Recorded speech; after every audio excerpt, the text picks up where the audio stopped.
Hello guys, welcome to Saravanan vlogs channel. நான் உங்களோட சச்சின் ராஜன். இன்னைக்கு வந்து பார்த்தீங்கன்னா கமெண்ட்டில் ஒருத்தர் நான் என்ன மைக் யூஸ் பண்ணுறேன்னு கேட்டிருந்தாரு. இதுதான் அந்த பாக்ஸ். இது வந்து பார்த்தீங்கன்னா K9ங்கிற மாடல். இதில் வந்து பார்த்தீங்கன்னா நம்மளுக்கு வந்து 2 மைக்கு ஒரு கனெக்டர் கொடுத்துருப்பாங்க. இது வந்து சார்ஜர். இது வந்து சி டைப்பு. இந்த கனெக்டர் வந்து நம்மளுக்கு வந்து C type iPhone model K9 இருக்குது. அது வந்து 2 தருவாங்க. இது ஒரு Japanese product, fully made of plastic.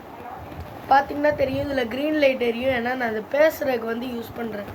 இதில் வந்து பின்னாடி பார்த்திங்கன்னா கிளிப்பு கொடுத்துருப்பாங்க. ஆன் ஆஃப்க்கு லாங் ப்ரெஸ் பண்ணால் ஆஃப் ஆகும், லாங் ப்ரெஸ் பண்ணால் ஆன் ஆகும். இப்போ பார்த்தீங்கன்னா நான் இங்கே மாட்டினேன்னா இப்போ பார்த்தீங்கன்னா நல்லா கேட்கும். சரி கைஸ், இந்த வீடியோ பிடிச்சிருந்துச்சுன்னா லைக் பண்ணுங்கள், சப்ஸ்கிரைப் பண்ணுங்கள், மறக்காமல் பெல் ஐகானை தட்டி விட்டுருங்க. Bye guys.